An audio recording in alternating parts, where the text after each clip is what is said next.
Na manhã, a versão oficial falou de republicanos radicais agindo por idealismo político. Mas documentos recentemente descobertos nos arquivos secretos da Grande Loja Maçônica de Portugal revelam uma verdade muito mais sombria e complexa. O assassinato não foi um ato isolado de fanáticos políticos, mas o ápice de uma conspiração meticulosamente planejada que envolveu as mais altas esferas do poder português e conexões internacionais que alcançavam Paris, Londres e até mesmo o Vaticano. Nos cofres lacrados da Torre do Tombo existe um documento que poucos olhos viram. Uma lista com 27 nomes, todos escritos em tinta vermelha, alguns riscados com uma cruz preta, outros circulados em dourado. Essa lista, classificada como ultra-secreta por mais de um século, contém os nomes dos verdadeiros arquitetos do regicídio. Não são Quais segredos tão devastadores ela contém que sucessivos governos de todas as ideologias políticas concordaram em mantê-la sepultada? O rei Carlos I não era apenas um monarca, era um obstáculo vivo para interesses colossais que se entrelaçavam através da Europa. Nas semanas anteriores ao seu assassinato, ele havia tomado decisões que ameaçavam fortunas inteiras e planos geopolíticos de décadas. Havia recusado assinar tratados comerciais que entregariam o controle de recursos coloniais portugueses a consórcios franco-britânicos. Havia iniciado investigações sobre corrupção que alcançavam ministros, generais e banqueiros. Mais perigoso ainda, havia começado a desmantelar redes maçônicas que operavam dentro do governo português, redes que respondiam não a Lisboa, mas a centros de poder em outras capitais europeias. Cartas. Quem recebeu esse dinheiro? Para que exatamente foi usado? E por que os Rothschild, uma das famílias bancárias mais poderosas do mundo, teriam interesse na morte de um rei português? A resposta pode estar em algo que Carlos I descobriu nos últimos meses de sua vida. A existência de um tratado secreto assinado em 1899 entre Inglaterra e França, dividindo as colônias portuguesas na África entre as duas potências. O tratado assumia que Portugal, endividado e enfraquecido, seria forçado a ceder suas possessões coloniais para pagar dívidas internacionais. Mas havia um problema. Carlos I recusava-se a cooperar com esse plano. Pior ainda, ele havia descoberto que vários de seus próprios ministros e conselheiros haviam sido subornados para facilitar essa entrega gradual da soberania portuguesa. Em outubro de 1907, o rei convocou uma reunião secreta no Palácio das Necessidades com 3 oficiais de sua confiança. Durante aquele encontro, que durou toda a noite, ele teria revelado aos presentes que possuía provas documentais da conspiração, incluindo cópias do Tratado Secreto Anglo-Francês e registros de pagamentos feitos a políticos portugueses. Um dos oficiais presentes naquela reunião, o coronel José Augusto Ferreira do Amaral, manteve um diário pessoal onde registrou detalhes perturbadores. Segundo suas anotações, o rei estava visivelmente abalado e teria dito: "Estão vendendo Portugal aos pedaços enquanto finjo governar. Mas agora sei quem são os traidores e eles pagarão o preço." Menos de 3 semanas após aquela reunião, o coronel Ferreira do Amaral foi encontrado morto em circunstâncias misteriosas em sua residência. A investigação oficial concluiu por suicídio, apesar da ausência de qualquer bilhete e de testemunhas relatarem que ele estava de excelente humor nos dias anteriores.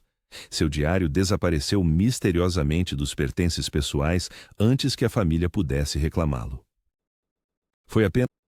As páginas revelavam não apenas o conteúdo da reunião secreta com o rei, mas também uma lista parcial de nomes que o coronel acreditava estarem envolvidos na conspiração. Entre esses nomes estavam figuras que chocaram os historiadores quando o documento finalmente se tornou conhecido em círculos acadêmicos restritos. O próprio presidente do Conselho de Ministros, João Franco, estava listado com um ponto de interrogação ao lado. O nome do Duque de Palmela aparecia circulado. Havia referências a o inglês de Lisboa, provavelmente Edward VII, rei da Inglaterra, que mantinha interesses comerciais em Portugal. Mais perturbador ainda era a menção a 3 irmãos do Oriente, uma clara referência a lojas maçônicas orientais, provavelmente as do Grande Oriente Lusitano. A maçonaria portuguesa da virada do século XX estava profundamente dividida. De um lado, havia maçons tradicionais, patriotas que viam na fraternidade uma força de progresso e iluminismo. Do outro, havia grupos radicais infiltrados por interesses estrangeiros que usavam a estrutura maçônica como rede de conspiração política. Carlos I havia se tornado cada vez mais suspeito dessas redes secretas, especialmente após descobrir que vários membros de seu próprio governo participavam de rituais maçônicos onde juravam lealdade a princípios que contradiziam sua lealdade à coroa. Em novembro de 1907, o rei tomou uma decisão extraordinária. Ordenou que a polícia secreta portuguesa infiltrasse as principais lojas maçônicas de Lisboa. A operação foi conduzida pelo inspetor Alfredo da Costa Oliveira, um homem de confiança absoluta do rei.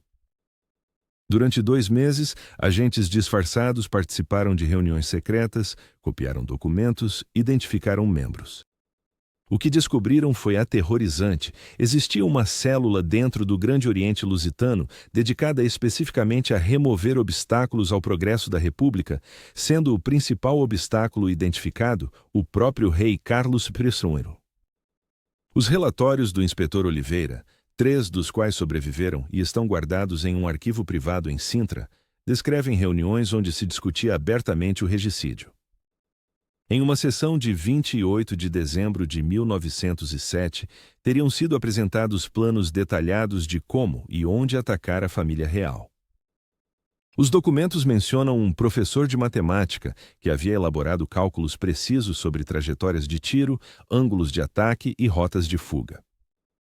Esse professor nunca foi identificado oficialmente, mas evidências circunstanciais apontam para José de Almeida, conhecido republicano e maçom de alto grau, que desapareceu de Portugal logo após o regicídio e foi visto anos depois vivendo confortavelmente em Paris. O inspetor Oliveira apresentou seu último relatório ao rei em 28 de janeiro de 1908, apenas 4 dias antes do assassinato. Naquele documento, ele alertava que um atentado era iminente, provavelmente dentro das próximas 2 semanas. Recomendava cancelamento de todas as aparições públicas da família real e prisão preventiva de uma lista de suspeitos. Carlos I leu o relatório, mas tomou uma decisão fatal.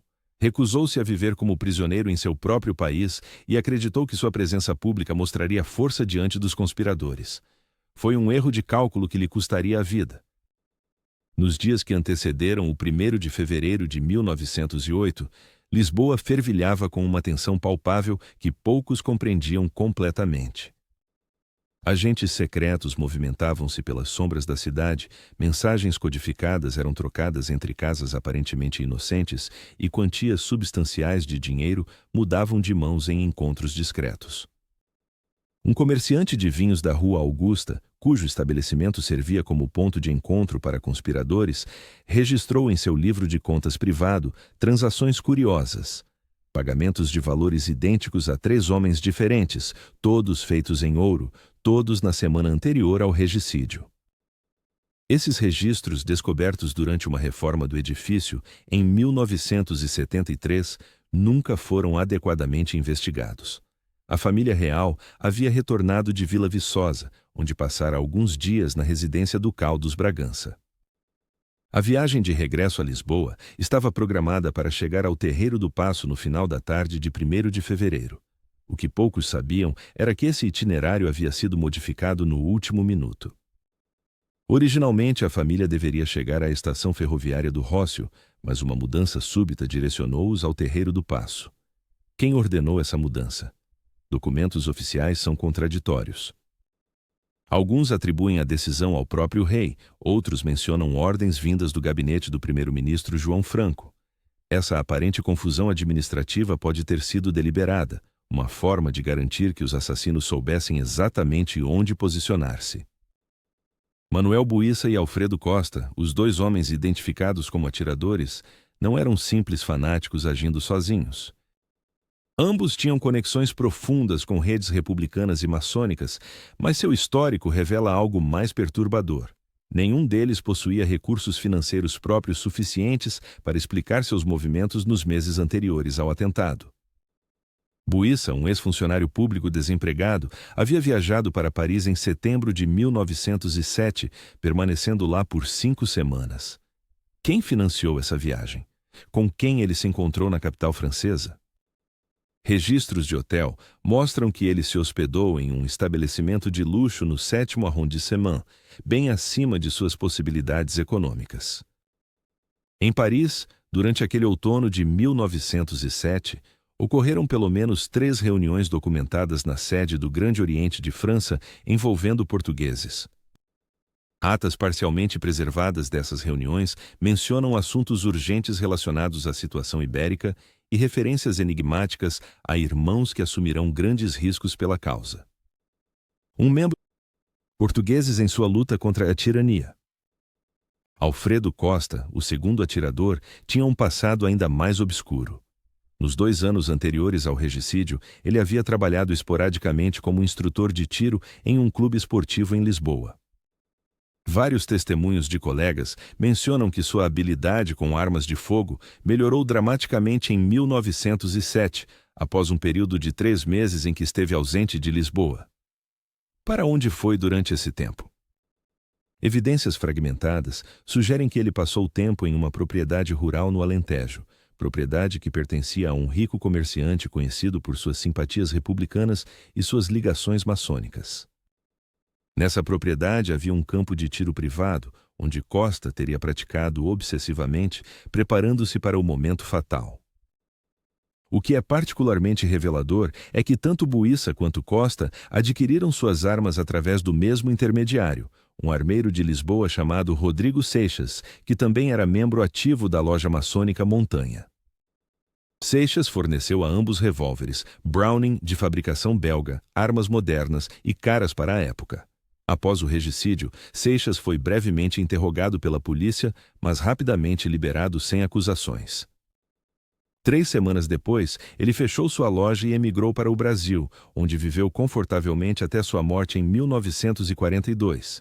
Antes de partir, depositou uma quantia considerável em um banco português, dinheiro cuja origem nunca foi explicada satisfatoriamente. No dia do assassinato, a segurança ao redor da família real era estranhamente relaxada. O número habitual de guardas havia sido reduzido sob o pretexto de não alarmar a população. As rotas de patrulha da polícia naquela tarde foram modificadas, deixando precisamente o Terreiro do Paço com menos vigilância do que o normal. O tenente responsável pela segurança do rei naquele dia, Antônio Paiva Raposo, deu ordens específicas para que seus homens mantivessem distância da carruagem real, alegando que o rei desejava proximidade com o povo. Essas ordens foram tão incomuns que vários guardas expressaram preocupação, mas foram repreendidos por questionar instruções superiores. O tenente Paiva Raposo tinha histórico curioso.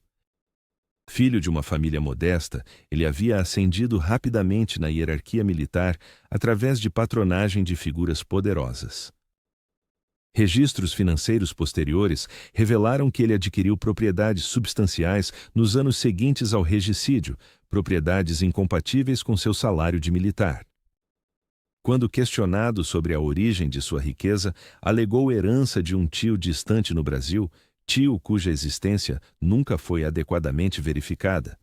Em 1912, Paiva Raposo emigrou para a Argentina, onde viveu em relativo luxo até sua morte em 1938. Em seu testamento deixou instruções específicas de que todos os seus papéis pessoais fossem queimados, instruções que foram fielmente cumpridas por seus executores. Assim, a carruagem era aberta, permitindo que o povo visse seus soberanos. Era precisamente essa visibilidade que os conspiradores haviam planejado explorar. Testemunhas descrevem que, ao passar pela Praça do Comércio, a carruagem reduziu velocidade significativamente, quase parando em determinado ponto. Por que essa redução? O cocheiro, interrogado posteriormente, alegou ter visto um obstáculo na estrada, mas outros presentes não confirmaram a existência de tal obstáculo. Foi naquele Quase simultaneamente, Alfredo Costa disparou de uma posição diferente, seus tiros atingindo o príncipe Luís Felipe. A coordenação entre os 2 atiradores era notável, sugerindo treino e planejamento meticuloso. Não foi um ataque caótico de fanáticos impulsivos, foi uma execução militar cuidadosamente coreografada. O que aconteceu nos minutos seguintes ao ataque foi igualmente revelador. Guardas não haveria. A reação das autoridades foi extraordinariamente rápida em alguns aspectos e estranhamente lenta em outros. Dentro de horas, o governo havia declarado estado de sítio e começado prisões em massa de conhecidos republicanos e anarquistas. Centenas foram detidos, muitos sem qualquer conexão aparente com o atentado. Era uma cortina de fumaça, uma forma de parecer que a ação decisiva estava sendo tomada, enquanto os verdadeiros conspiradores permaneciam intocados. Curiosamente, várias figuras que a polícia secreta havia identificado como suspeitos diretos nos relatórios do inspetor Oliveira nunca foram sequer interrogadas. Algumas dessas figuras deixaram Portugal nas semanas seguintes, estabelecendo-se confortavelmente no estrangeiro. O funeral do rei Carlos I e do príncipe Luís Felipe ocorreu em 4 de fevereiro de 1908, em uma Lisboa envolta em luto oficial, mas fervilhando com rumores sussurrados. Enquanto o cortejo fúnebre seguia pelas ruas da capital, observadores atentos notaram ausências curiosas. Vários ministros do governo que deveriam estar presentes alegaram doenças súbitas. O embaixador francês, que mantinha residência permanente em Lisboa, partiu inesperadamente para Paris no dia anterior ao funeral, citando assuntos urgentes. O representante dos interesses financeiros britânicos em Portugal, Sir Edmund Worthington, cancelou sua presença alegando indisposição, embora tenha sido visto jantar tranquilamente no Hotel Bragança naquela mesma noite. Nos dias que seguiram ao regicídio, jornais estrangeiros publicaram detalhes surpreendentemente precisos sobre o atentado, detalhes que não poderiam ter sido conhecidos sem acesso a informações privilegiadas. O jornal francês Le Figaro publicou em 3 de fevereiro um relato que incluía informações sobre a posição exata dos atiradores, o número de disparos efetuados por cada um e até mesmo citações de últimas palavras do rei que nenhuma testemunha oficial havia confirmado. Como obtiveram essas informações tão rapidamente? A resposta pode estar em telegramas interceptados pela inteligência portuguesa, telegramas enviados de Lisboa para Paris na própria noite do assassinato, horas antes de qualquer comunicado oficial, descrevendo o atentado em detalhes precisos. Um desses telegramas interceptados, preservado nos arquivos do Ministério do Interior, foi enviado de um endereço em Lisboa para um destinatário no bairro de Marais, em Paris. O texto, parcialmente em código, continha a frase reveladora: "A mercadoria foi entregue conforme planejado. Aguardamos instruções para a próxima fase." A polícia rastreou o endereço de origem em Lisboa. Era um escritório comercial que servia como fachada para atividades maçônicas.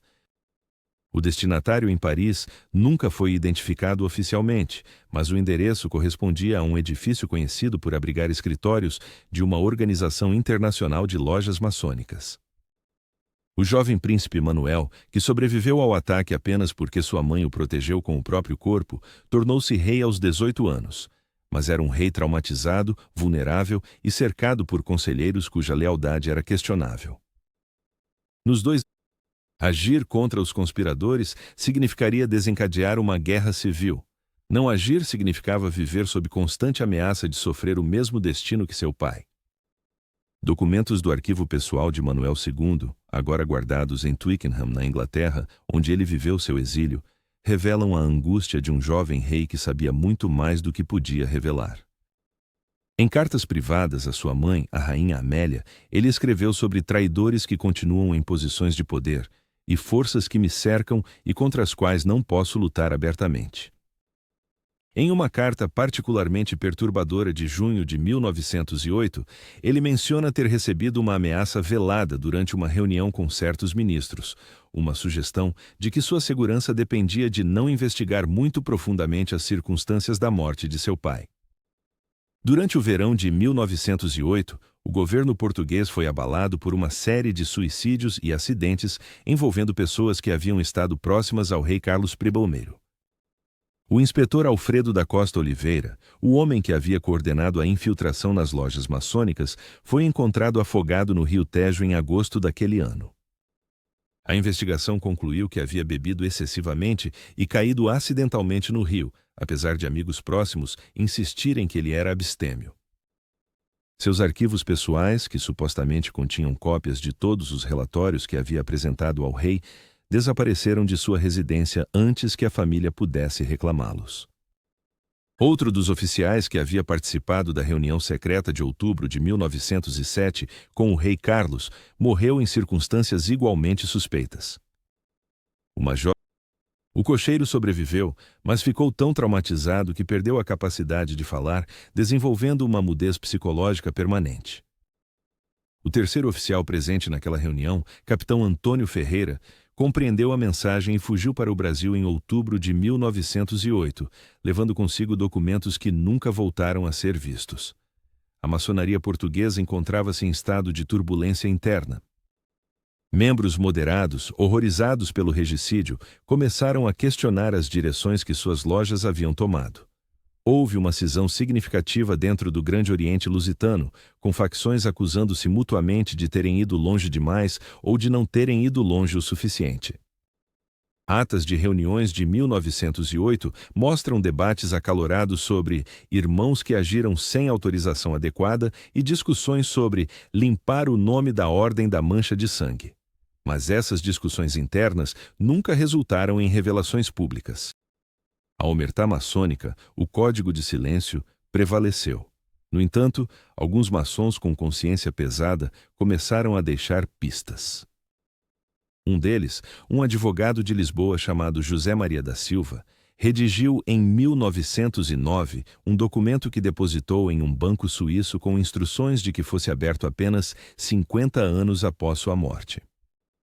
Ele morreu em 1923, e o documento deveria ter sido aberto em 1973. Quando representantes de sua família finalmente tiveram acesso ao cofre, descobriram que o documento havia desaparecido. O banco alegou não ter registros de tal depósito, apesar de existirem comprovantes assinados da transação original. Alguém, décadas depois do regicídio, ainda tinha poder e interesse suficiente para fazer desaparecer evidências potencialmente incriminadoras. O governo de João Franco colapsou sob o peso do escândalo e da indignação pública. Franco foi forçado a renunciar em maio de 1908, tornando-se bode expiatório conveniente para os verdadeiros arquitetos do regicídio. Ele passou o resto de sua vida exilado em Paris, onde morreu em 1929. Em seus últimos anos, ele deu várias entrevistas onde insistia que havia sido traído por pessoas em quem confiava, que decisões haviam sido tomadas sem seu conhecimento, que ele próprio havia sido manipulado por forças que não compreendia completamente. Suas alegações foram geralmente descartadas como tentativas de reabilitar sua reputação manchada, mas podem conter fragmentos de verdade. O que Franco provavelmente não sabia era a extensão da conspiração internacional. A deposição de Carlos I não era apenas sobre política interna portuguesa ou ideologia republicana. Era parte de um realinhamento mais amplo de poder na Europa às vésperas da Primeira Guerra Mundial. Portugal, com suas colônias africanas ricas em recursos e sua posição estratégica no Atlântico, era uma peça no tabuleiro geopolítico das grandes potências. Um rei forte e independente que resistia à pressão externa era inconveniente. Um rei jovem e traumatizado, ou melhor ainda, uma república instável e manipulável, serviria muito melhor aos interesses das potências que realmente dirigiam a Europa.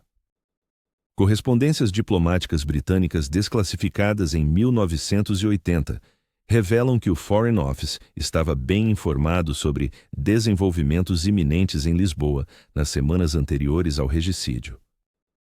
Um memorando de 25 de janeiro de 1908, uma semana antes do assassinato, menciona mudanças esperadas no governo português que facilitarão negociações sobre assuntos coloniais. Como poderiam saber de mudanças iminentes? A única mudança governamental significativa que ocorreu foi a causada pelo assassinato do rei.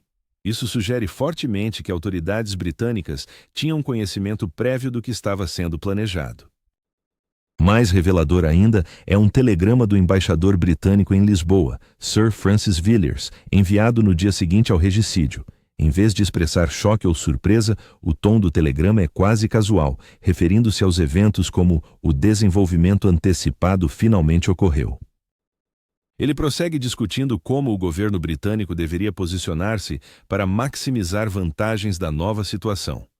Não há nenhuma palavra de condolência ou condenação moral do assassinato. É o relatório frio de um diplomata que estava esperando exatamente aqueles eventos e agora precisava garantir que seu país capitalizasse sobre eles.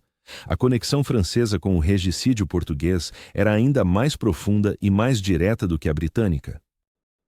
Durante o final do século XIX, a França havia desenvolvido ambições coloniais significativas na África, ambições que frequentemente colidiam com as possessões portuguesas. Moçambique e Angola eram particularmente cobiçadas por empresários e políticos franceses que viam naqueles territórios oportunidades imensas de exploração mineral e agrícola. Carlos I havia consistentemente bloqueado tentativas francesas de obter concessões em territórios portugueses, mantendo uma política de soberania colonial que frustrava Paris. Carlos I, após consultar seus conselheiros jurídicos, rejeitou as propostas publicamente e, em um momento de franqueza incomum para um diplomata, chamou-as de colonialismo disfarçado de investimento. Essa rejeição humilhante enfureceu círculos poderosos em Paris. Documentos do Quai d'Orsay, o Ministério das Relações Exteriores francês, mostram que após a rejeição de 1906, houve uma mudança estratégica em como a França abordaria a questão portuguesa. Memorandos internos começaram a discutir a necessidade de mudança de regime em Lisboa e exploraram canais alternativos de influência que poderiam ser cultivados. Um relatório particularmente cínico de março de 1907 sugere que elementos republicanos e maçônicos em Portugal poderiam ser encorajados e apoiados discretamente para criar instabilidade que eventualmente serviria aos interesses franceses. O Grande Oriente de França, a principal organização maçônica francesa, tornou-se instrumento dessa estratégia. A maçonaria francesa tinha tradição de envolvimento político muito mais ativo que suas contrapartes em outros países. Durante a Terceira República Francesa, maçons ocupavam posições-chave no governo, no exército e na diplomacia. Eles viam a expansão da ideologia republicana e secular através da Europa como missão quase sagrada. Portugal, governado por uma monarquia católica conservadora, era visto como anacrônico, um vestígio de uma era que precisava terminar. Entre 1906 e 1908, registros financeiros do Grande Oriente de França mostram transferências extraordinárias de fundos para atividades internacionais. Bancos em Lisboa registraram depósitos substanciais em contas de conhecidos republicanos e maçons portugueses durante aquele período, depósitos cujas origens os beneficiários nunca explicaram satisfatoriamente. Esse dinheiro financiou não apenas propaganda republicana, mas também a infraestrutura de conspiração que culminaria no regicídio. Um dos principais intermediários entre a maçonaria francesa e os conspiradores portugueses era um homem chamado Auguste Ferreira, francês de ascendência portuguesa que vivia em Paris, mas viajava frequentemente a Lisboa. Oficialmente, ele era comerciante de vinhos. Na realidade, operava como agente de ligação, transportando mensagens, dinheiro e, possivelmente, armas entre França e Portugal. Registros de alfândega mostram que Ferreira cruzou a fronteira franco-espanhola 17 vezes em 1907, sempre carregando bagagem pesada que nunca foi adequadamente inspecionada, graças a documentos diplomáticos que o identificavam como courrier consular. Após o regicídio, Auguste Ferreira desapareceu completamente. Seu apartamento em Paris foi encontrado vazio, todos os seus pertences pessoais removidos, como se ele nunca tivesse existido. Tentativas posteriores de rastreá-lo foram infrutíferas. Alguns historiadores especulam que ele foi eliminado por seus próprios empregadores para garantir silêncio permanente. Outros sugerem que recebeu nova identidade e viveu seus dias confortavelmente em algum lugar da América do Sul. O que é inegável é que alguém muito poderoso queria apagar todos os vestígios de suas atividades. A conexão com o Vaticano é talvez o aspecto mais surpreendente e menos compreendido da conspiração. A Igreja Católica em Portugal mantinha relação complexa com a monarquia dos Bragança. Por um lado, a coroa era oficialmente católica e protegia os privilégios da Igreja. Por outro, havia tensões sobre questões de poder secular versus religioso. Carlos I, influenciado por conselheiros liberais, havia começado a limitar certos privilégios eclesiásticos, particularmente em educação e controle de propriedades. Essas medidas alienaram setores conservadores da hierarquia católica portuguesa. Mas a maçonaria portuguesa, em resposta, tornara-se cada vez mais anticlerical e antirreligiosa. Carlos I tentava equilibrar-se nesse conflito, mantendo relações com Roma enquanto tolerava a existência de organizações maçônicas em Portugal. Essa posição intermediária satisfazia ninguém completamente.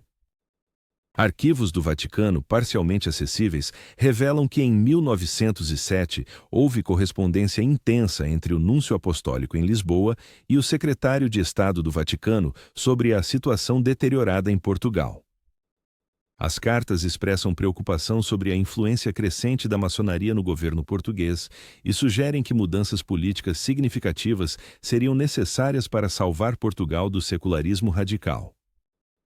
Uma carta particularmente enigmática de novembro de 1907 menciona que desenvolvimentos providenciais poderiam em breve alterar o cenário político português de maneira favorável aos interesses da Igreja. O que o Vaticano sabia exatamente sobre os planos de regicídio permanece matéria de especulação. Não há evidência direta de que autoridades eclesiásticas ordenassem ou mesmo aprovassem o assassinato. Mas houve condenações formais da violência, mas nenhuma excomunhão dos envolvidos, nenhuma campanha vigorosa contra os perpetradores. Um bispo português, Dom Antônio Barroso, que havia sido próximo de Carlos I, expressou em correspondência privada sua suspeita de que elementos dentro da própria Igreja haviam escolhido sacrificar o rei em nome de objetivos maiores.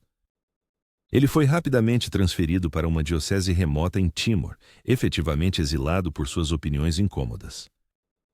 Suas cartas posteriores, escritas daquela ilha distante, falam de tristeza profunda sobre traições que vêm dos lugares onde menos esperamos, e sobre segredos que levarei para o túmulo, porque revelá-los destruiria instituições que ainda considero sagradas. A lista secreta dos 27 conspiradores, aquela guardada nos cofres da Torre do Tombo, supostamente inclui nomes que explicariam essas conexões internacionais. Entre os nomes circulados em dourado, indicando provavelmente financiadores ou arquitetos intelectuais da conspiração, estariam figuras de Paris, Londres e possivelmente Roma. Os nomes riscados com cruz preta seriam aqueles que foram eliminados após o regicídio para garantir silêncio. Os nomes sem marcações seriam os que sobreviveram, protegidos por suas posições ou por acordos de silêncio mútuo. Várias tentativas foram feitas ao longo do século XX para acessar essa lista. Em 1926, um jornalista investigativo português chamado Raul Proença conseguiu permissão excepcional para examinar documentos relacionados ao regicídio nos arquivos nacionais. Ele passou quando saiu o período. O novo rei, Manuel II, convocou em março de 1908 uma comissão especial de inquérito para investigar as circunstâncias do assassinato de seu pai e irmão. A comissão era composta por 7 membros escolhidos pessoalmente pelo jovem rei, 3 juízes de reputação impecável, 2 oficiais militares de alta patente, um historiador respeitado e um prelado católico. A expectativa era que essa comissão, livre de interferências políticas, finalmente revelasse toda a verdade. Durante 6 meses, a comissão trabalhou em sessões fechadas, interrogando testemunhas, examinando evidências, reconstruindo os eventos daquele 1º de fevereiro fatal. Mais de 200 pessoas foram ouvidas sob juramento. Documentos foram requisitados de múltiplas instituições. Perícias balísticas foram realizadas. O trabalho foi meticuloso e abrangente.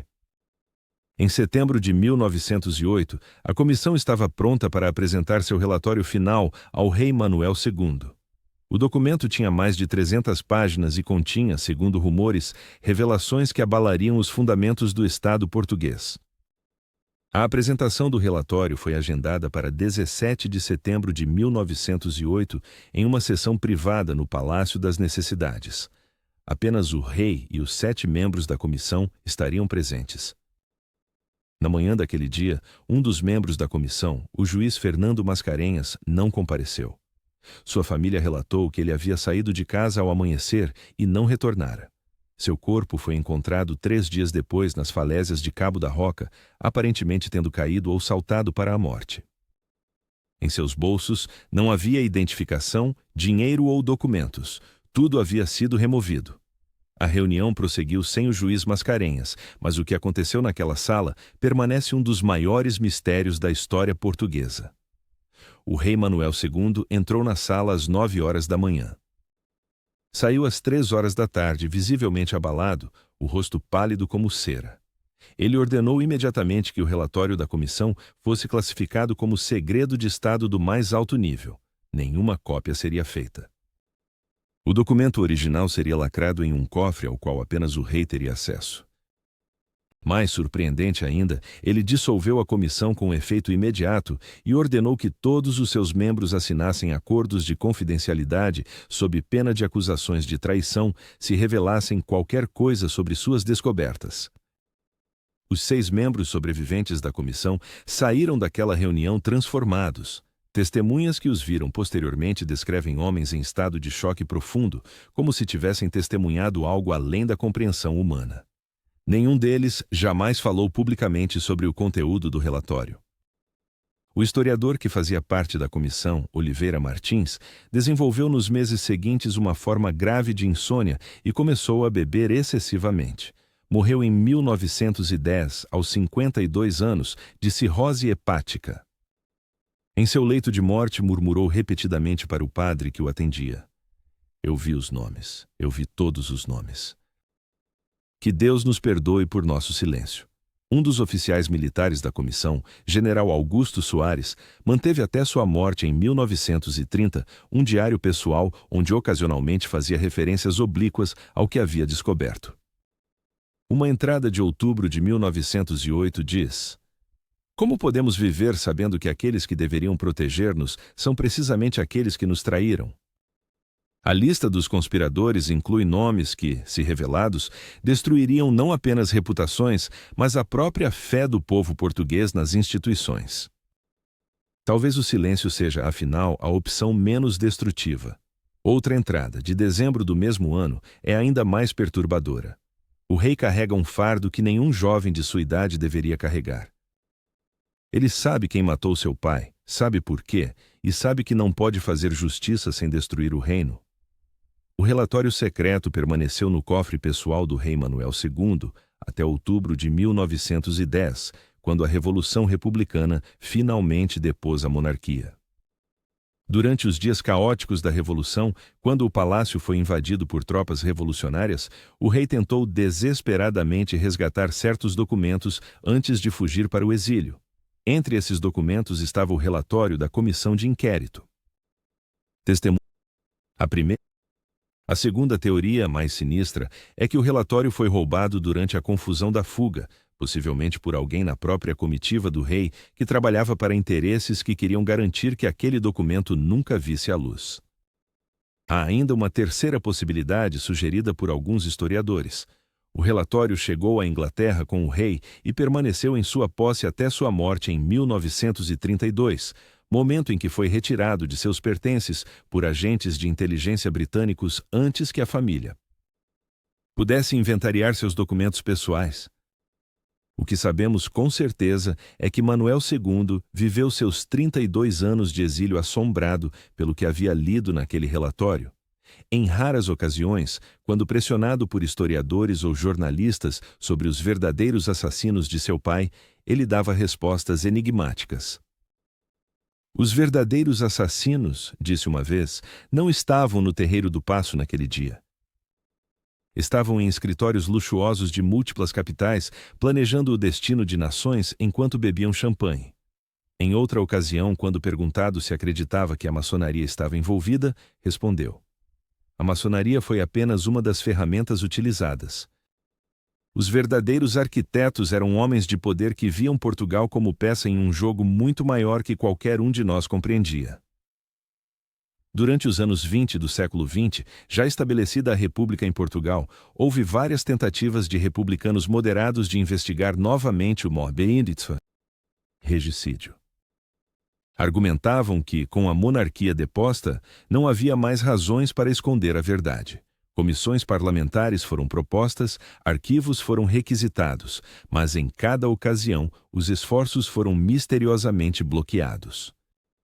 Documentos que deveriam estar disponíveis estavam perdidos ou classificados por razões de segurança nacional. Testemunhas que haviam concordado em falar publicamente mudavam de ideia repentinamente ou desapareciam antes de poderem dar seus depoimentos. O que se tornou claro era que o silêncio sobre o regicídio não era mais apenas uma questão de proteger a monarquia, era algo mais profundo. As forças que haviam organizado o assassinato de Carlos I ainda estavam ativas, ainda eram poderosas e abrangiam tanto a antiga ordem monárquica quanto a nova ordem republicana. A conspiração havia sido tão ampla, havia comprometido tantas pessoas e instituições, que revelar a verdade completa desestabilizaria o próprio Estado português, independentemente de sua forma de governo. Um advogado republicano chamado Antônio José de Almeida, que mais tarde se tornaria presidente da República, foi um dos poucos que tentou persistentemente revelar a verdade. Em 1916, ele conseguiu acesso a alguns documentos policiais relacionados ao regicídio e preparou um discurso parlamentar onde prometia, finalmente, revelar os nomes dos verdadeiros conspiradores. Na noite anterior ao discurso programado, ele recebeu uma visita de 3 homens que se identificaram apenas como defensores do interesse nacional. A conversa durou 2 horas. No dia seguinte, Antônio José de Almeida cancelou seu discurso e nunca mais abordou publicamente o tema do regicídio. Anos depois, em 1928, já perto do fim de sua vida, ele confidenciou a um amigo próximo o que aqueles homens lhe haviam dito naquela noite.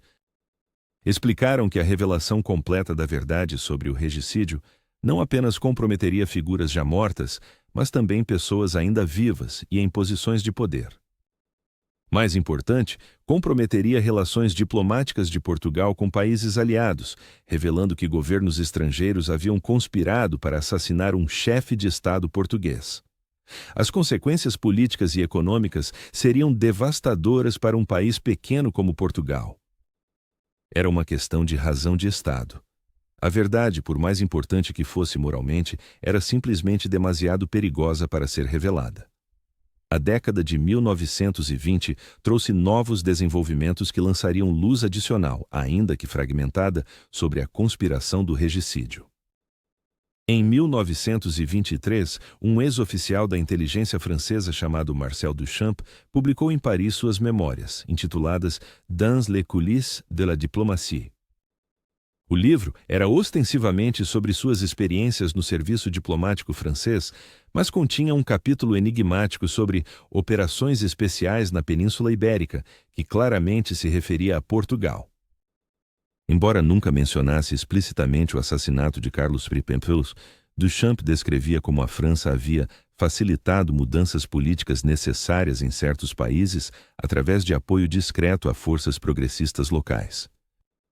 O livro Autoridades sugeriram que ele sofria de problemas mentais resultantes de seu serviço durante a Primeira Guerra Mundial. Mais efetivamente, o governo francês comprou todos os exemplares disponíveis do livro, alegadamente para proteger segredos de Estado, garantindo que pouquíssimos exemplares sobrevivessem. Hoje, apenas 3 cópias são conhecidas. Uma na Biblioteca Nacional de França, sob acesso restrito, uma em uma coleção privada em Genebra e uma terceira que pertenceu ao rei Manuel II e agora faz parte dos arquivos da Casa de Bragança. No mesmo ano de 1923, aconteceu algo ainda mais significativo em Lisboa. Um velho maçom chamado Eduardo Santos, que havia sido membro ativo do Grande Oriente Lusitano durante os anos anteriores ao regicídio, estava em seu leito de morte. Atormentado pela consciência, ele chamou um padre para confessar seus pecados. O padre Miguel Oliveira ouviu uma confissão que o deixou profundamente perturbado. Santos admitiu ter participado de reuniões onde o assassinato de Carlos I foi planejado, revelou nomes de participantes, descreveu como o dinheiro francês havia financiado a operação e confessou que o objetivo nunca fora apenas estabelecer a República, mas abrir caminho para a exploração estrangeira das colônias. O padre Oliveira enfrentou um dilema terrível.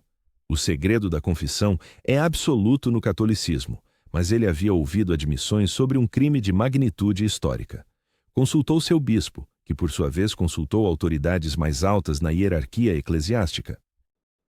A resposta foi inequívoca.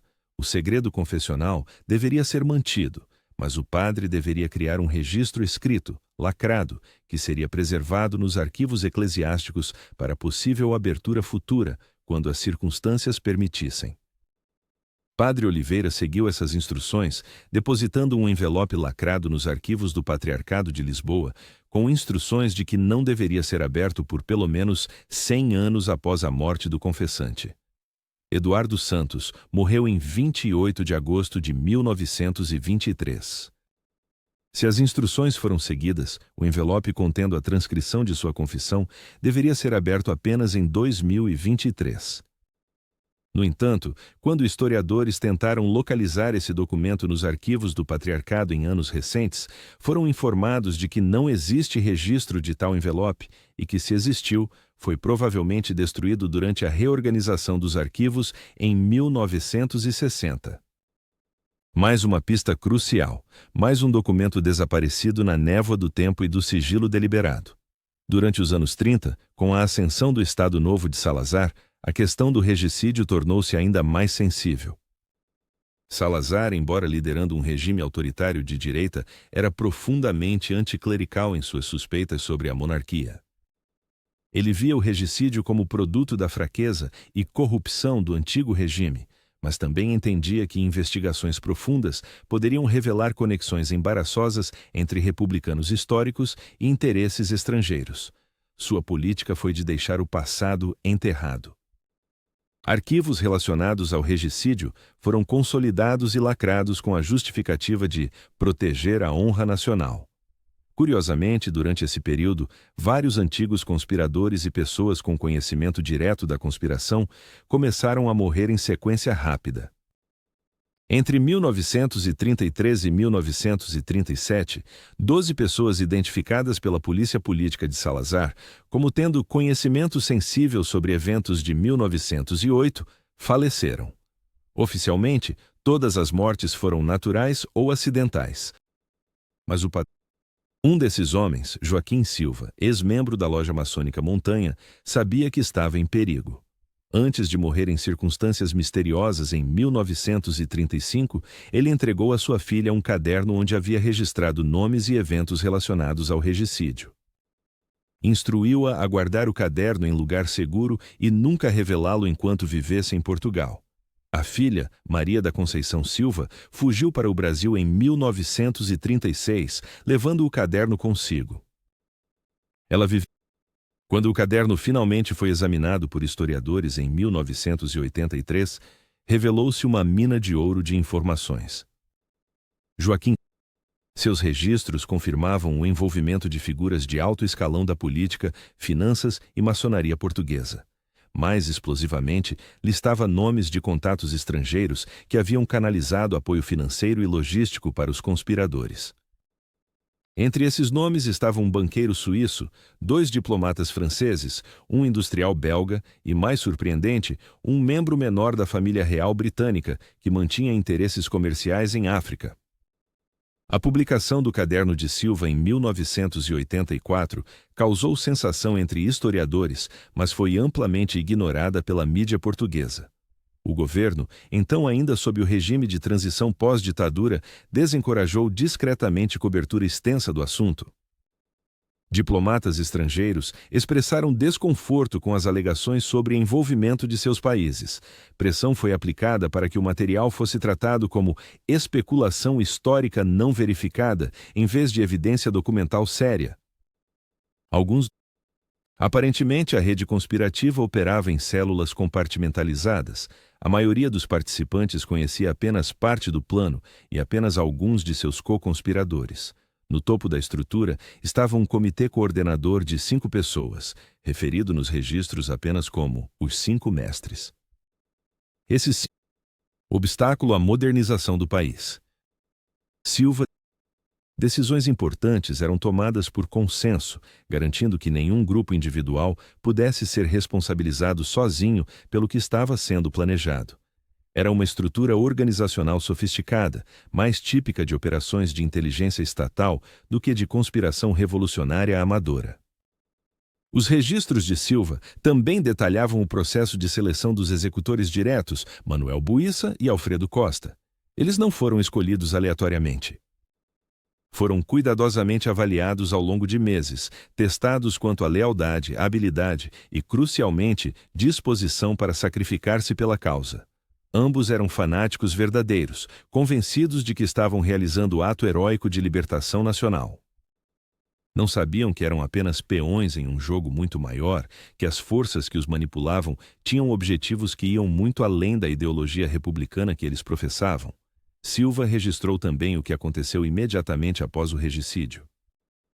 Houve uma reunião de emergência dos 5 mestres na noite de 2 de fevereiro de 1908, menos de 24 horas após o assassinato. A reunião teve 2 propósitos: celebrar o sucesso da operação e iniciar a fase seguinte do plano, que era garantir que as investigações oficiais nunca revelariam os verdadeiros mandantes. Listas foram preparadas de pessoas que sabiam demais e que precisariam ser gerenciadas, eufemismo que Silva interpretou provavelmente corretamente como significando silenciadas por qualquer meio necessário. A década de 1940 trouxe uma dimensão completamente nova à história do regicídio, quando arquivos capturados das potências do eixo durante a Segunda Guerra Mundial começaram a revelar conexões inesperadas. Em 1945, tropas americanas que ocupavam Berlim descobriram nos arquivos do Ministério das Relações Exteriores alemão uma série de documentos relacionados a Portugal. Entre esses documentos estava um relatório de inteligência alemão de 1913, que analisava a estabilidade política portuguesa. O relatório continha uma seção intrigante intitulada As Verdadeiras Causas do Regicídio de 1908. O documento alemão havia sido compilado por agentes de inteligência do Kaiser que haviam investigado o assassinato de Carlos I, como parte de uma avaliação mais ampla da confiabilidade de Portugal como potencial aliado. Os alemães, não tendo participado da conspiração, puderam investigá-la com certa objetividade. Suas conclusões eram devastadoras. O regicídio havia sido orquestrado por uma aliança de interesses franco-britânicos, trabalhando através de intermediários portugueses, com o objetivo de desestabilizar Portugal e facilitar a eventual divisão de suas colônias africanas. O relatório alemão listava especificamente 8 bancos franceses e 3 empresas britânicas que haviam financiado a operação, antecipando lucros futuros da exploração colonial. Mais revelador ainda, o relatório alemão identificava pelo nome 3 dos 5 mestres que coordenavam a conspiração. Um era Antônio José de Almeida, que mais tarde se tornaria presidente da República Portuguesa. Outro era Afonso Costa, futuro primeiro-ministro. O terceiro era um banqueiro lisboeta chamado Henrique de Mendonça, menos conhecido publicamente, mas extremamente influente nos círculos financeiros. Esses nomes, vindos de fonte externa e independente, confirmavam muito do que havia sido apenas suspeita e rumor. Mas quando os documentos alemães foram finalmente processados e catalogados pelas autoridades americanas, essa seção específica sobre Portugal foi classificada e não incluída nos arquivos públicos. Por quê?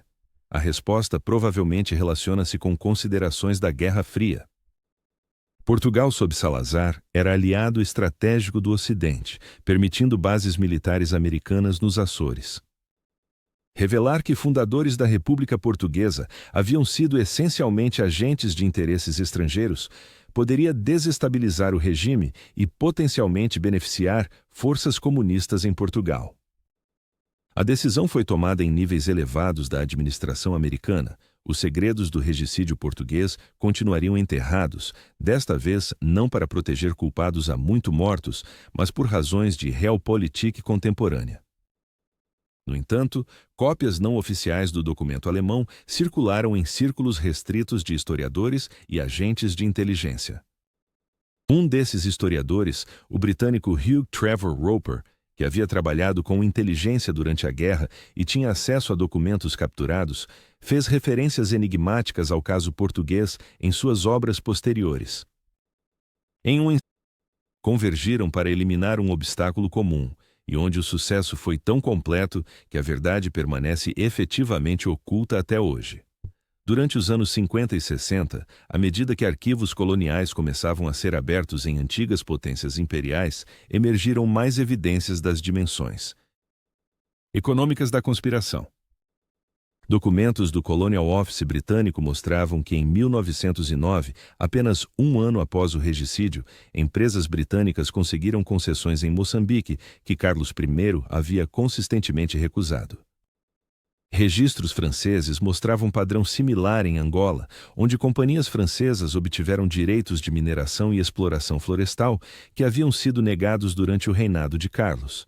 O timing era revelador demais para ser coincidência. O regicídio havia removido não apenas um rei, mas o principal obstáculo à exploração comercial intensiva das colônias portuguesas. O valor dessas concessões era astronômico. Estimativas conservadoras sugerem que entre 1909 e 1930, empresas britânicas e francesas extraíram de Angola e Moçambique recursos minerais, madeira, borracha e outros produtos no valor de mais de 500 milhões de libras esterlinas em valores da época. Ajustado para a inflação e considerando o valor estratégico desses recursos, equivaleria a dezenas de bilhões em moeda atual. Investir algumas centenas de milhares para financiar uma conspiração que abriria acesso a riquezas dessa magnitude era, do ponto de vista puramente econômico, negócio extraordinariamente lucrativo. Um economista português, Manuel Vilaverde Cabral, publicou em 1979 um estudo detalhado sobre o fluxo de capital estrangeiro para as colônias portuguesas após 1908. Seu trabalho demonstrava estatisticamente que houve mudança dramática e abrupta nos padrões de investimento estrangeiro imediatamente após o regicídio. Antes de 1908, investimento externo direto era mínimo e fortemente controlado. Após 1908, e especialmente após a proclamação da República em 1910, houve explosão de investimento estrangeiro. Cabral concluiu que eventos políticos em Lisboa, entre 1908 e 1910, criaram condições ideais para a penetração econômica estrangeira que tinha sido impossível sob a monarquia de Carlos I. A conexão com a Primeira Guerra Mundial adiciona outra camada ao mistério. Portugal entrou na guerra em 1916 ao lado dos aliados, uma decisão controversa que dividiu profundamente o país. Mas quando se examina a cronologia, torna-se claro que compromissos secretos assumidos pelos conspiradores de 1908 podem ter amarrado Portugal aos interesses franco-britânicos, de maneiras que tornaram impossível permanecer neutro. Documentos diplomáticos sugerem que quando republicanos portugueses negociaram apoio francês e britânico nos anos anteriores ao regicídio e à Revolução Republicana, parte do preço desse apoio foram garantias de que Portugal se alinharia com esses países em futuros conflitos europeus. A entrada de Portugal na Primeira Guerra Mundial foi desastrosa para o país. Dezenas de milhares de soldados portugueses morreram em trincheiras na França e na África. A economia foi devastada. A instabilidade política intensificou-se, culminando em múltiplos golpes e contragolpes durante a Primeira República. Seria exagero dizer que tudo isso resultou diretamente do regicídio de 1908, mas não seria injusto argumentar que a conspiração que eliminou Carlos I colocou Portugal em uma trajetória que levou a décadas de turbulência e sofrimento. Os conspiradores conseguiram seus objetivos imediatos, mas as consequências de longo prazo foram muito mais complexas e problemáticas do que provavelmente anteciparam. Um aspecto frequentemente negligenciado é o impacto sobre as colônias africanas. A remoção de Carlos I e a subsequente instabilidade em Lisboa enfraqueceram dramaticamente a administração colonial portuguesa. esse vácuo de poder foi preenchido por interesses comerciais privados, frequentemente estrangeiros, que operavam com mínima supervisão governamental. O resultado foi intensificação da exploração das populações africanas, deterioração das já limitadas proteções legais e, essencialmente, transformação das colônias portuguesas em territórios de extração brutal.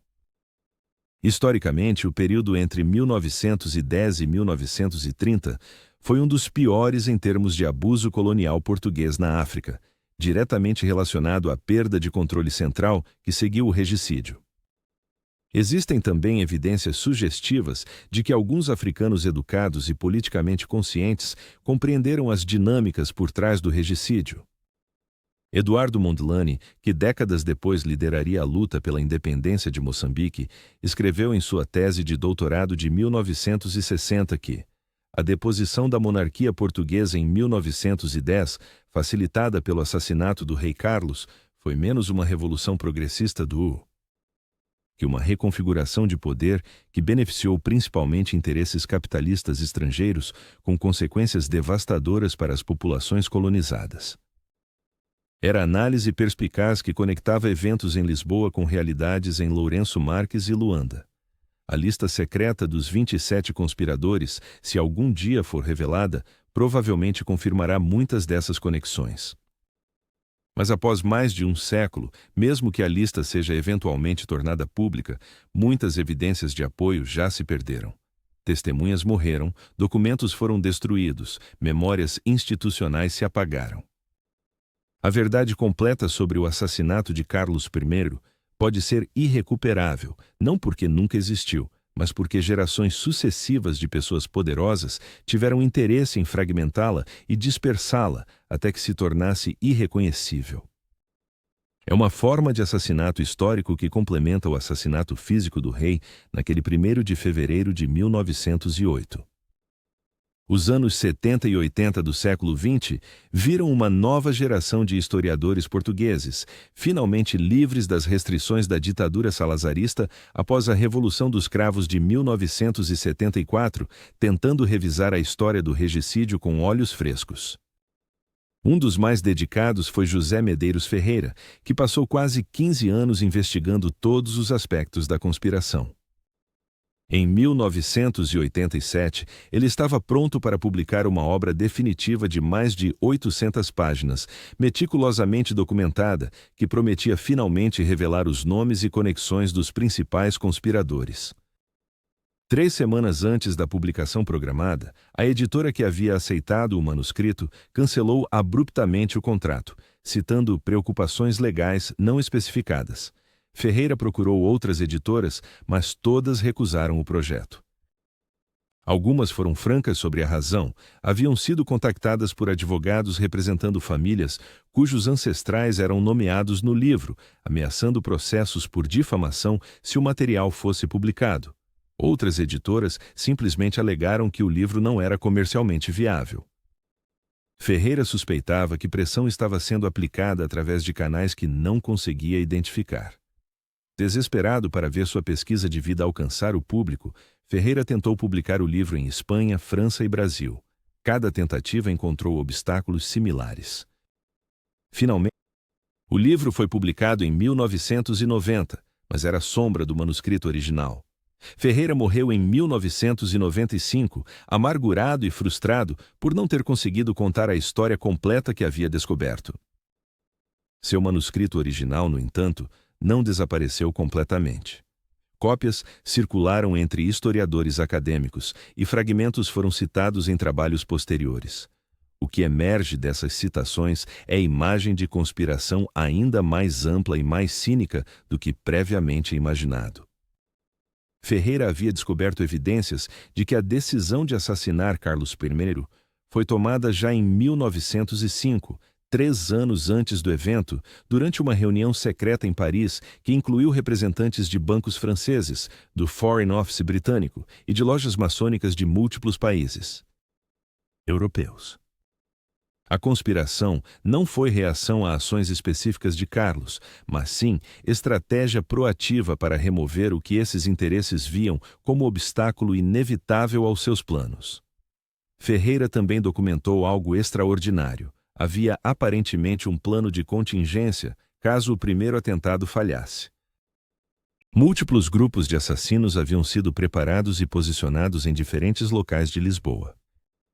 Se Buissa e Costa tivessem falhado no Terreiro do Paço, outro ataque teria sido executado no Palácio das Necessidades.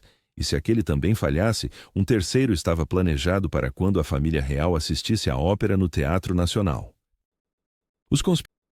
Durante os anos 90, com a digitalização progressiva de arquivos históricos, começaram a emergir documentos que haviam estado perdidos ou esquecidos em cofres burocráticos por décadas. Um achado particularmente significativo ocorreu em 1998, quando um funcionário da Torre do Tombo encontrou, arquivado incorretamente em documentos relacionados a impostos coloniais, um envelope lacrado datado de 1913.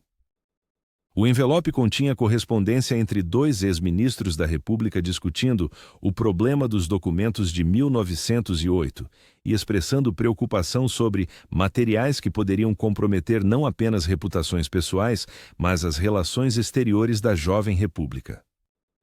Uma das cartas menciona especificamente que os documentos em questão, incluindo a lista completa e registros financeiros das transações, estão agora divididos em 3 locais seguros, um em Lisboa, um em Paris e um terceiro em Londres. Essa revelação sugeria que a famosa lista dos 27 conspiradores não era um único documento, mas parte de um conjunto maior de materiais incriminadores que haviam sido deliberadamente dispersados geograficamente para garantir que nenhuma busca em um único local pudesse recuperar todas as evidências. Era a estratégia sofisticada de proteção de informação sensível, mais típica de operações de inteligência estatal do que de conspiração civil. A carta também revelava tensões entre os próprios conspiradores nas consequências do regicídio. Aparentemente, alguns dos participantes portugueses sentiam que haviam sido usados e depois abandonados por seus apoiadores estrangeiros.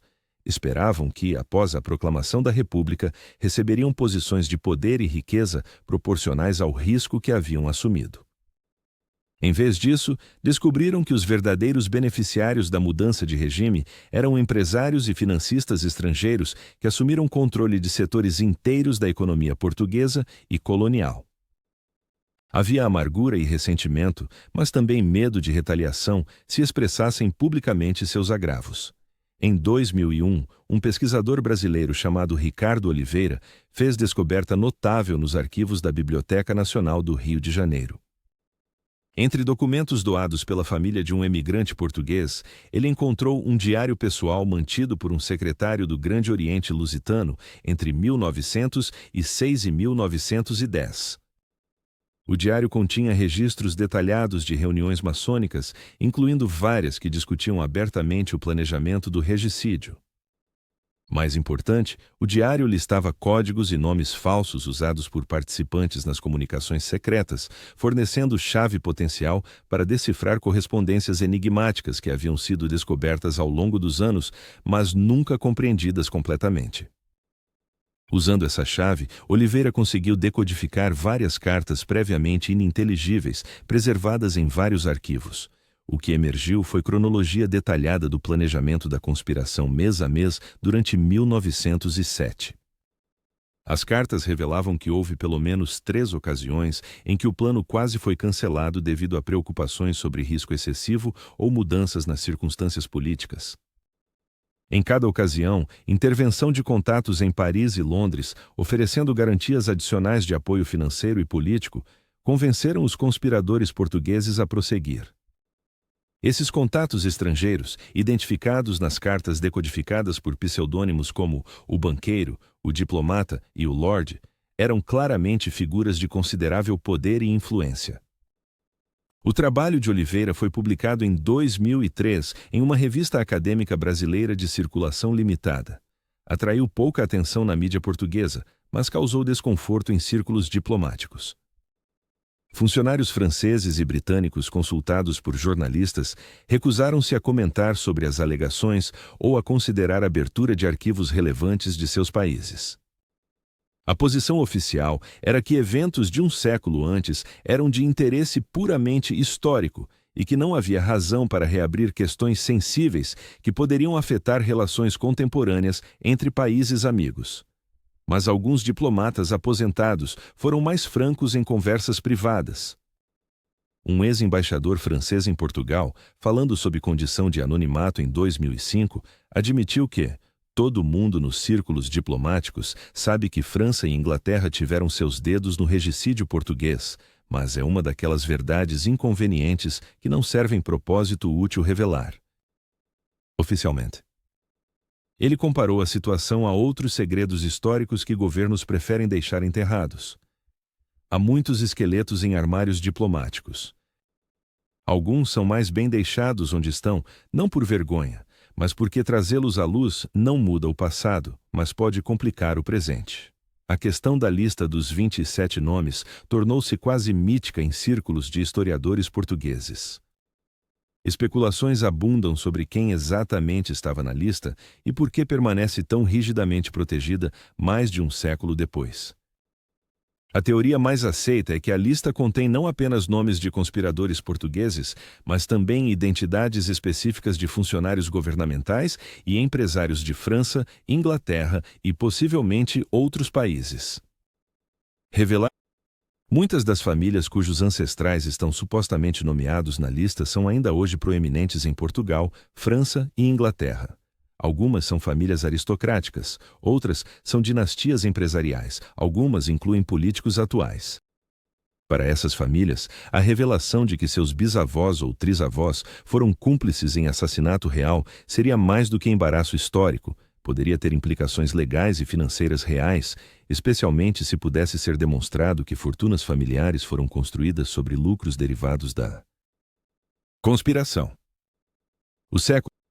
Análise forense digital de documentos, reconstrução de redes sociais históricas usando algoritmos computacionais e digitalização massiva de arquivos previamente inacessíveis criaram oportunidades sem precedentes para a pesquisa. Em 2012, um projeto colaborativo entre universidades portuguesas, francesas e britânicas começou a compilar todos os documentos conhecidos relacionados ao regicídio em um banco de dados digital unificado. O projeto era ambicioso e promissor, mas enfrentou obstáculos inesperados. Quando os pesquisadores solicitaram acesso a certos arquivos governamentais em Londres e Paris, encontraram resistência burocrática surpreendente. Documentos datados de mais de 100 anos, que pela legislação de ambos os países deveriam estar disponíveis ao público, foram reclassificados sob novas categorias de segurança. A justificativa oficial era vaga, mencionando proteção de relações diplomáticas contemporâneas e segurança de informações de fontes ainda sensíveis. Mas historiadores notaram que os documentos sendo protegidos eram especificamente aqueles relacionados a transações financeiras e correspondências diplomáticas do período entre 1906 e 1909, envolvendo Portugal. Um dos líderes do projeto, a historiadora francesa Catherine Leblanc, expressou frustração publicamente em 2013. Estamos investigando eventos que aconteceram há mais de um século. Todas as pessoas diretamente envolvidas estão mortas há décadas.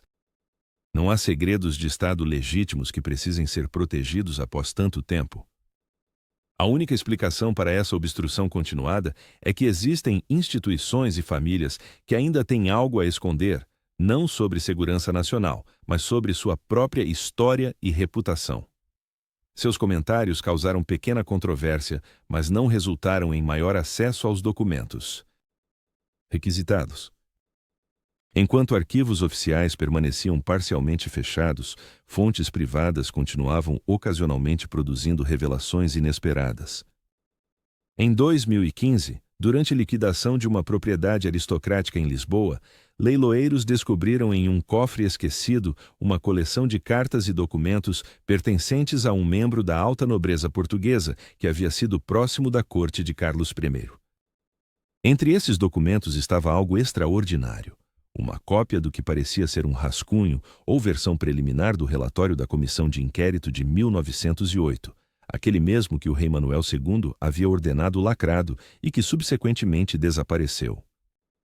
O documento era incompleto, faltando várias seções, e estava danificado pela umidade e pelo tempo.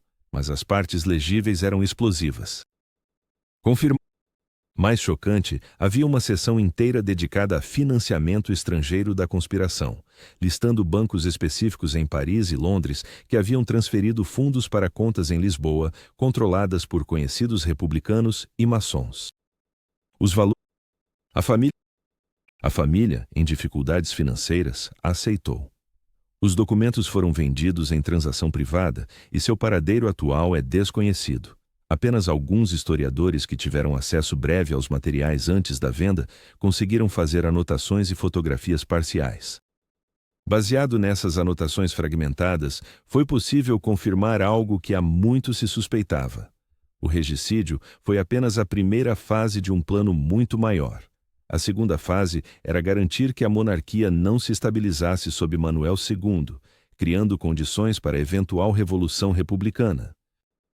A terceira fase envolvia garantir que a república emergente fosse suficientemente fraca e dividida para não resistir efetivamente à penetração econômica estrangeira. O documento sugeria que os mesmos interesses que financiaram o assassinato de Carlos I também financiaram a instabilidade política subsequente, incluindo golpes e contragolpes durante a Primeira República, tudo para manter Portugal em estado de fraqueza estratégica. Esta revelação recontextualizava toda a história portuguesa do início do século XX. O que gerações de portugueses haviam aprendido como história de luta heróica entre monarquistas e republicanos, entre conservadores e progressistas, era, na verdade, em grande medida, teatro manipulado por interesses estrangeiros. As verdadeiras batalhas não eram entre ideologias portuguesas, mas entre facções de elites internacionais competindo pelo controle de recursos coloniais africanos. Portugal e os portugueses eram peões em um jogo que transcendia completamente suas preocupações nacionais.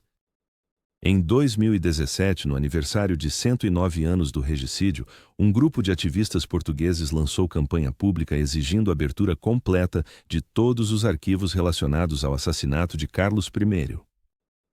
Coletaram mais de 50.000 assinaturas em petição ao governo português e petições similares foram apresentadas aos governos francês e britânico. A resposta foi uniformemente negativa. O governo português alegou que não possuía autoridade para ordenar a abertura de arquivos estrangeiros. Os governos francês e britânico responderam que suas políticas de desclassificação de documentos seguiam procedimentos estabelecidos e que não havia razão para fazer exceções, independentemente de pressão pública. O que foi particularmente revelador foi a resposta unificada e coordenada dos três governos. Suas declarações públicas usavam linguagem notavelmente similar, sugerindo que haviam consultado entre si antes de responder. Para observadores atentos, isso confirmava que ainda existia, mais de um século depois, interesse compartilhado em manter certos aspectos do regicídio ocultos. Não era mais sobre proteger indivíduos específicos, todos mortos há décadas, mas sobre proteger instituições e princípios, a reputação de serviços diplomáticos, a imagem de famílias poderosas e, talvez mais fundamentalmente, evitar estabelecer precedente onde crimes de Estado históricos pudessem ser completamente expostos e oficialmente reconhecidos.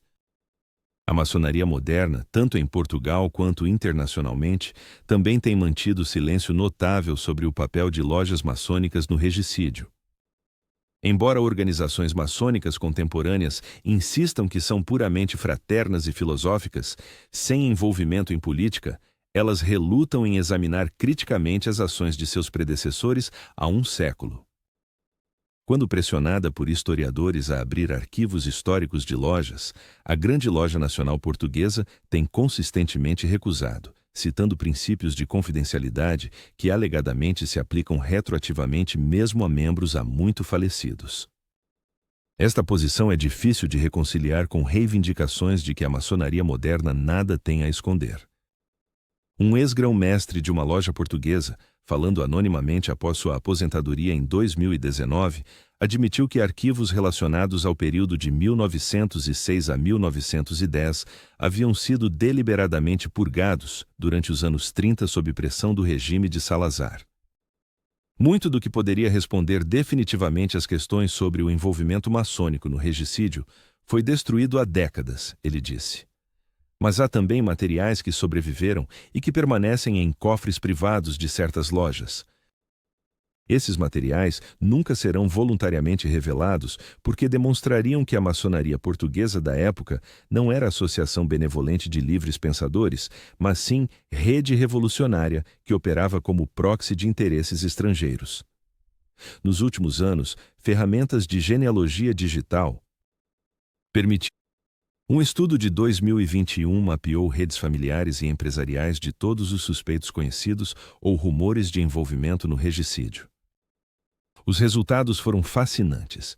Existiam conexões densas, não apenas entre os conspiradores portugueses, mas entre eles e famílias específicas na França e Inglaterra.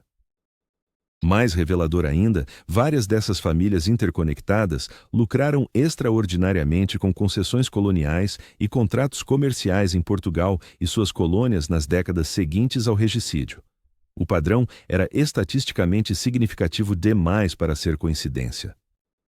Famílias conectadas aos conspiradores tiveram probabilidade 4 vezes maior de receber concessões lucrativas em África entre 1910 e 1930 do que famílias comparáveis sem essas conexões.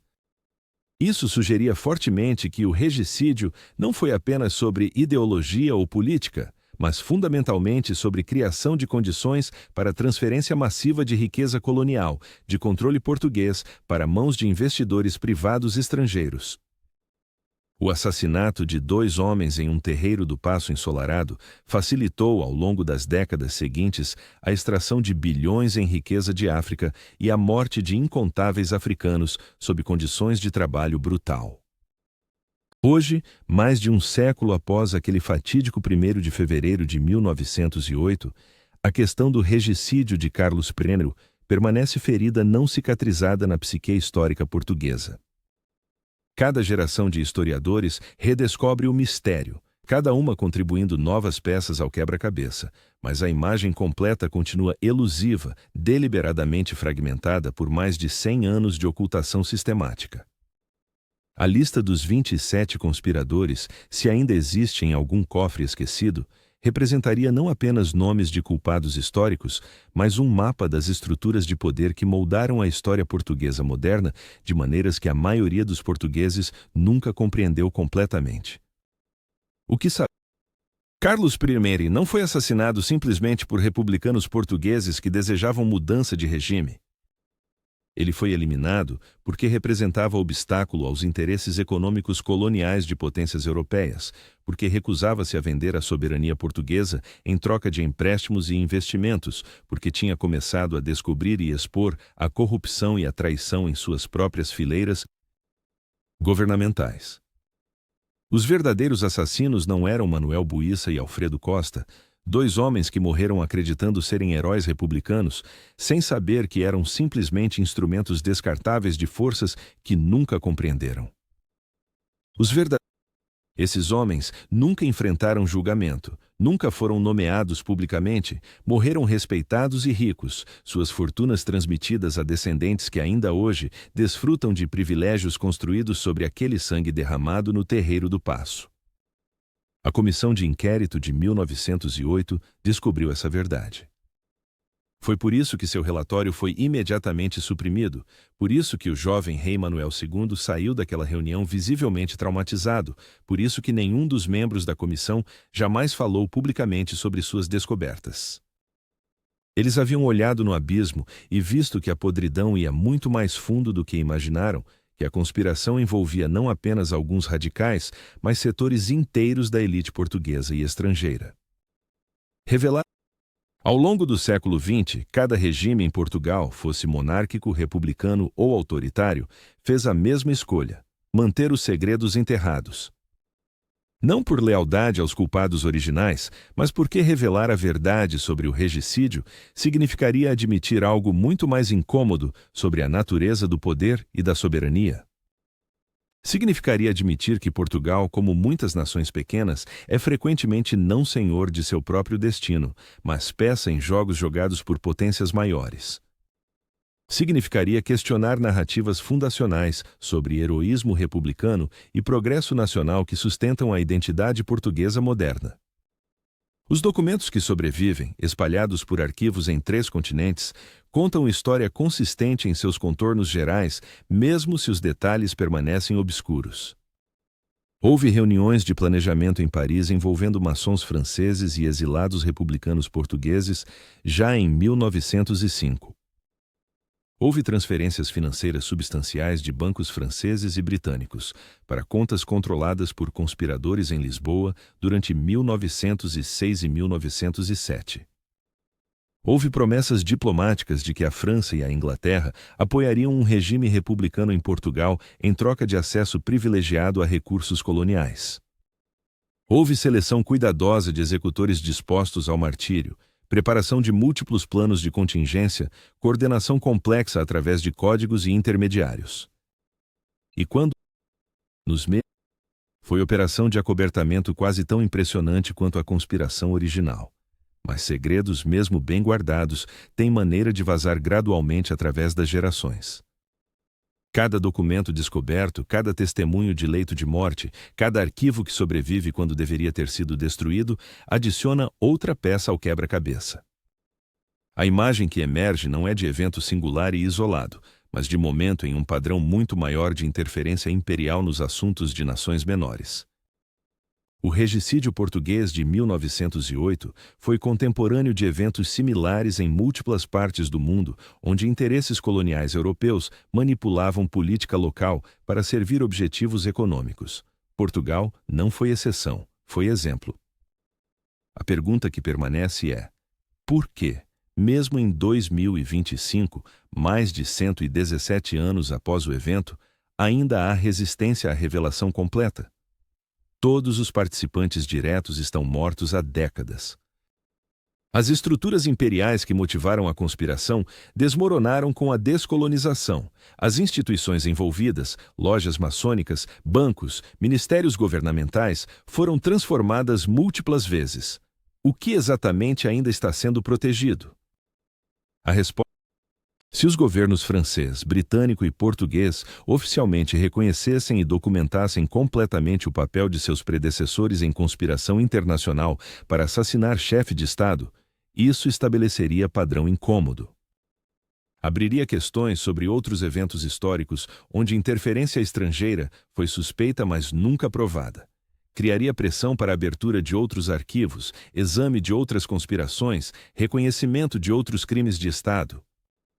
Em mundo, se fosse, poderia.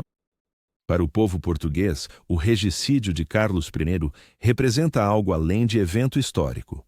É símbolo de algo perdido, ponto de inflexão onde o país entrou em período de turbulência do qual pode-se argumentar, nunca completamente se recuperou. A monarquia tinha seus defeitos profundos, mas havia proporcionado certa estabilidade. A Primeira República foi caótica, marcada por instabilidade governamental extrema, golpes frequentes e, eventualmente, o colapso na ditadura de Salazar. Não é nostalgia monárquica sugerir que o assassinato de Carlos I colocou Portugal em trajetória problemática, é simplesmente reconhecer realidade histórica. Se ali revelará que momentos que pensavam ser expressões de vontade nacional eram frequentemente resultados de manipulação estrangeira. Mostrará que heróis celebrados eram às vezes peões involuntários ou mesmo traidores conscientes. Forçará reavaliação dolorosa de narrativas nacionais confortáveis. Mas talvez essa confrontação com verdade desconfortável seja necessária.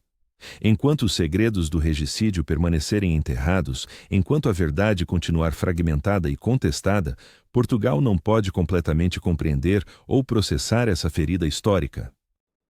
A persistência do mistério não protege ninguém que ainda esteja vivo, apenas preserva conforto de instituições que preferem não examinar os pecados de seus predecessores.